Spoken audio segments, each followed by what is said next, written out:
Hi, I'm Rashonda Kate. This is Reading with Rashonda. We are reading Behind the Scenes by Elizabeth Keckley. We are on chapter 12. Chapter 12 is a long chapter. We've already done a part of it, and we're going to do another part today. And we are likely not going to finish it today, but we're going to keep going. Many of the articles that Mrs. Lincoln took away from the White House were given after her arrival in Chicago for the benefit of charity fairs. At last, everything was packed, and the day for departure for the West came. It's funny to think of Illinois as the West when it is solidly Midwest, solidly, as is Missouri and St. Louis. People are telling me, though, that St. Louis isn't Midwest. If it's not Midwest, what is it? It's not North, it's not South, it's not East, and it's not West. And we have a whole arch, the largest monument in the tallest rather monument in the U.S. commemorating westward expansion, which, is an iffy thing to commemorate, but there we are, gateway to the West here in St. Louis. Anyway, let me keep going. Anything west of Ohio was really considered west back in the day. So Illinois is west of Ohio, so it was west. At last, everything was packed, and the day for departure for the West came. I can never forget that day. It was so unlike the day when the body of the president was borne from the hall in grand and solemn state. Then thousands gathered to bow the head in reverence as the plumed hearse drove down the line. There was all the pomp of military display, drooping flags, battalions with reversed arms, and bands playing dirge-like airs. Now, the wife of the president was leaving the White House, and there was scarcely a friend to tell her goodbye. She passed down the public stairway, entered her carriage, and quietly drove to the depot where we took the cars. The silence was almost painful. It had been arranged that I should go to Chicago.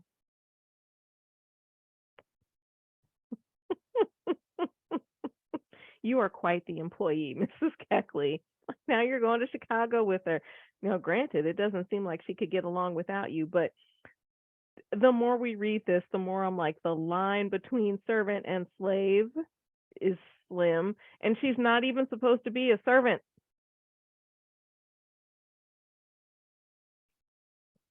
This is me hopping off of my high horse and continuing to read this book. It had been arranged that I should go to Chicago.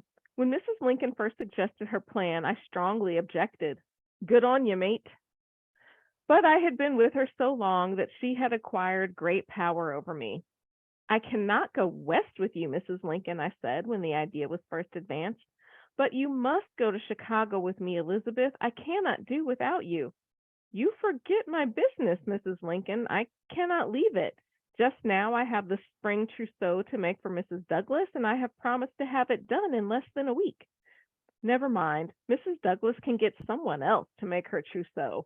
You may find it in your interest to go. Excuse me? I have a whole business here, ma'am. Why would I find it in my interest to go be your servant? And you're going to just tell me, don't worry about your client. They can get somebody else to do it. Ma'am, this is my client. And I promised a thing to her, and I'm going to do the thing. What in the world? The presumptuousness, the unmitigated gall, the temerity, the pomposity. Sorry. We're going to keep reading this book, y'all. We are going to keep reading this book. Never mind. Mrs. Douglas can get someone else to make her trousseau. You may find it to your interest to go. I am very poor now, but if Congress makes an appropriation for my benefit, you shall be well rewarded. It is not the reward, but I commenced by way of reply, but she stopped me. Now don't say another word about it if you do not wish to distress me.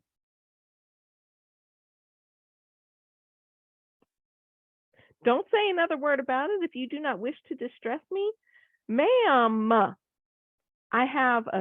am an entrepreneur. I own my sewing business. I have clients. You have asked me something preposterous, and as I am explaining to you why I cannot go, and I don't owe you an explanation for what I choose to do and choose not to do, I am being generous and giving to you. You interrupt me And you say, now don't say another word about it if you do not wish to distress me. If I do not wish to distress you, you have distressed me by placing this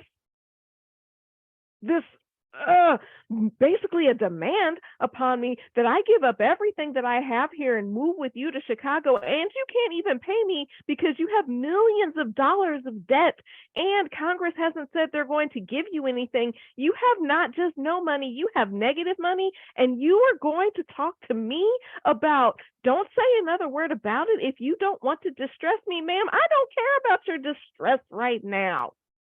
What in the world?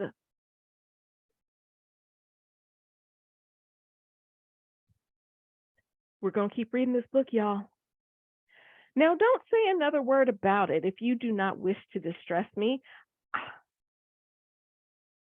I have determined that you shall go to Chicago with me, and you must go. You have determined? You have, ma'am, I am not your slave. Ma'am, my name is Mrs. Elizabeth Keckley. Put some respect on it. It's not Auntie Lisbeth. Not that there's anything wrong with Auntie Lisbeth, but my name is Mrs. Elizabeth Keckley, not Auntie Lisbeth. You can say, I have determined you were going to go such and such a place with me, and you must go. I am hot, y'all. Hot.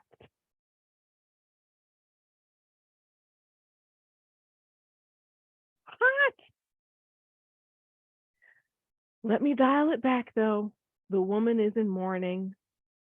Her son has already died. Her husband has just been assassinated. She has no way to cover any of her bills. She's getting kicked out of her home. It's not that I don't have compassion for her. I do. I do have compassion for her. And I understand why she wants Mrs. Keckley to accompany her. But that is a desire. It's a question. It's a request. It's a favor. It's not, I have determined that you are going to Chicago with me and you must go. Ma'am, I don't know who you think you are, whose breeches you think you're wearing, what power you think you wield as the widow of a president who is no longer alive, let alone in office.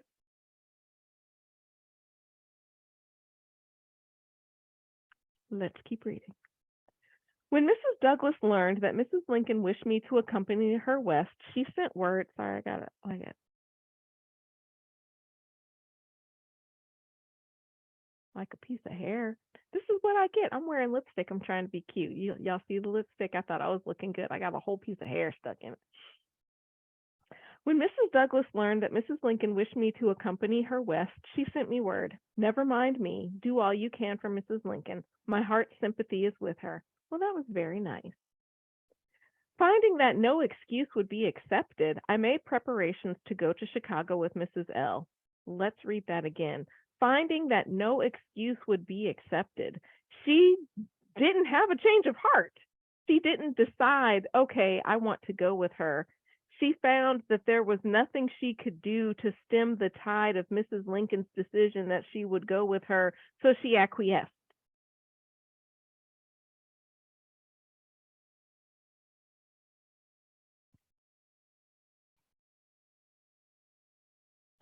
The green car had specially been chartered for us, and in this we were conveyed to the West.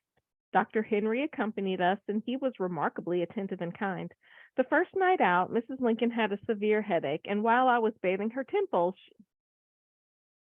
because now you just are officially her servant, now you're bathing her temples while you were in a car on your way to Chicago because she has a headache. Now, headaches can be awful. I'm not, okay, I am talking about her, but do you ever get to points in books where you just stop reading? I do. When ridiculousness is happening and it makes me mad, I just stop. I feel like stopping. But you all are relying on me to get through this. So get through it we will. Although chapter 12 may take longer than it was even going to take because I've used up a lot of our time. I mean, we've got 17 whole more pages in chapter 12. When did chapter 12 start? Chapter 12 started on page 201. We're on page 210. Like, we only made it to through 207 the last time. So we started on 208. We're on 210. We have to get to 227. We're going to be in chapter 12 for the rest of our lives, maybe, if I can't get my life together. So let me try to get my life together, get my hair out of my lipstick, get off of my high horse, get out of my feelings, and keep on reading this book. The first night out, Mrs. Lincoln had a severe headache, and while I was bathing her temple, she said to me, "Elizabeth," see, she's back to calling her Elizabeth. When she wanted to ask her the favor, she called her Elizabeth. I noticed that. It was interesting to me because I was like, she never calls her Elizabeth. But here on page 209, she says, "But you must go to Chicago with me, Elizabeth. I cannot do without you." And even though I didn't say anything, I thought, interesting that she's calling her Elizabeth in this moment and not Lisbeth, which she had. But now she's back to Elizabeth.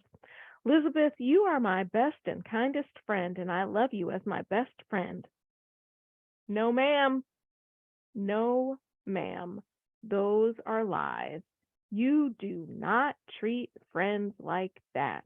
You do not demand that a friend give up her business, uproot her life, and move with you to Chicago with no prospect of being paid, all because you don't want to be alone. You do not do that to a friend. That is not a friendship. What does that sound like to you? Sounds like slavery to me. Not friendship, though. No, not friendship. "Elizabeth, you are my best and kindest friend." I bet she is the kindest person you know. "And I love you as my best friend." I love you as my best friend. Do you really love her as your best friend? Like, aside from all the pomposity that I was just talking about, like, are you going with her to town and giggling with her about things and like, mm, are you? Are you?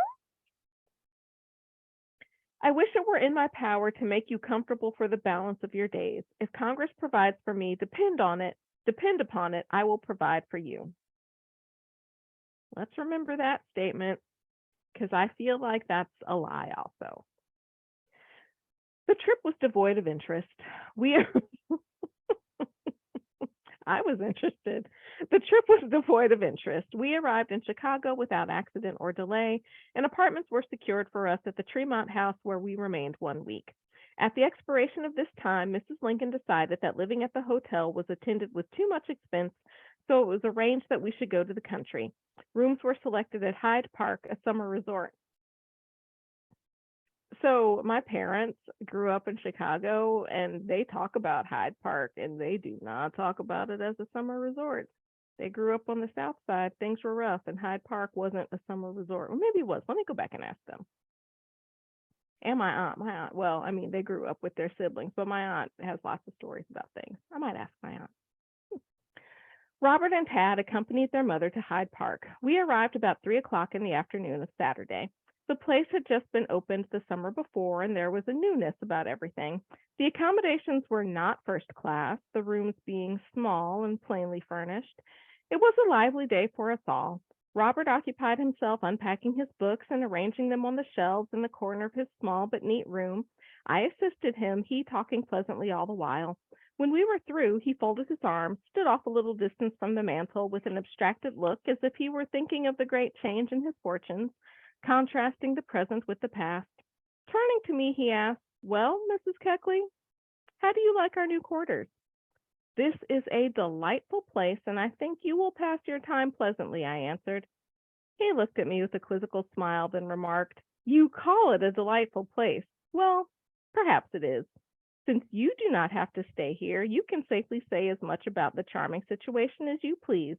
I presume that I must put up with it, as mother's pleasure must be consulted before my own. But candidly, I would almost as soon be dead as be compelled to remain 3 months in this dreary house." Y'all. Okay, a few things. Where is Mrs. Keckley staying? Like, I assumed she was going to stay with them. Did she have to find her own lodgings in this scenario? I'm upset. And is this Robert who's talking? Yes, this is Robert. Robert, you have a room that's small, and like, I complain about things. I do. I'm a human and an American one at that. I'm living my best first world life here, and I have first world problems. But, sir, you said I would almost as soon be dead as be compelled to remain 3 months here. You don't think you're overstating just a skosh? Just a tad bit? Just a just a wee little bit of overstatement there? Nay, hyperbole even? Okay, if it's hyperbole, maybe I'll take that. I do hyperbolize myself. We're keeping on reading this book, y'all. We are reading this book. We will finish chapter 12.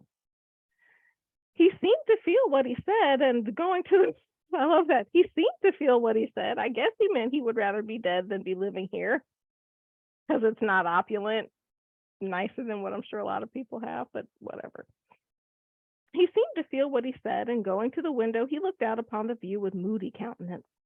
I passed into Mrs. Lincoln's room and found her lying upon the bed, sobbing as if her heart would break. What a dreary place, Lizzie!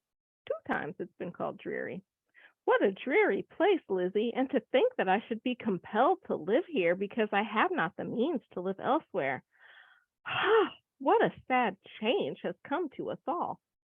I had listened to her sobbing for 8 weeks, therefore I was never surprised to find her in tears. All you do is cry, cry, cry, no matter what. I got money on my mind and I never get enough. Every time I step up in the building, everybody's hands go up. And they stay there, and they say yeah, and they stay there, down, up, down, up, down, up. All right. I had listened to her for 8 weeks. Therefore, I was never surprised to find her in tears. Tad was the only cheerful one of the party. He was a child of sunshine, and nothing seemed to dampen the ardor of his spirits. Sunday was a very quiet day. I looked out of my window in the morning upon the beautiful lake that formed one of the most delightful views from the house. The wind was just strong enough to ripple the broad bosom of the water, and each ripple caught a jewel from the sunshine and threw it sparkling up towards the sky. Here and there a sailboat silently glided into view, or sank below the faint blue line that marked the horizon, glided and melted away like the spectral shadows that sometimes haunt the white snowfields in the cold, tranquil light of a winter's moon. That was very beautiful. As I stood by my window that morning, looking out upon the lake, my thoughts were etherealized. The reflected sunbeams suggested visions of crowns studded with the jewels of eternal life, and I wondered how anyone can call Hyde Park a dreary place. I had seen so much trouble in my life that I was willing to fold my arms and sink into a passive slumber anywhere, so the great longing of the soul was gratified. Rest. Robert spent the day in his room with his books, while I remained in Mrs. Lincoln's room, talking with her, contrasting the present with the past, and drawing plans for the future. She held no communication by letter or otherwise with any of her relatives or old friends, saying that she wished to lead a secluded life for the summer. Old faces, she claimed, would only bring back memories of scenes that she desired to forget, and new faces, she felt assured, could not sympathize with her distress or add to the comforts of her situation. Let's go ahead and stop there. It seems like a pretty good stopping point. Put my bookmark in, get my life together. We are reading Behind the Scenes by Elizabeth Keckley. We've done another portion of chapter 12. We have more portions to go. I am Rashonda Cade, and this is Reading with Rashonda. Until next time.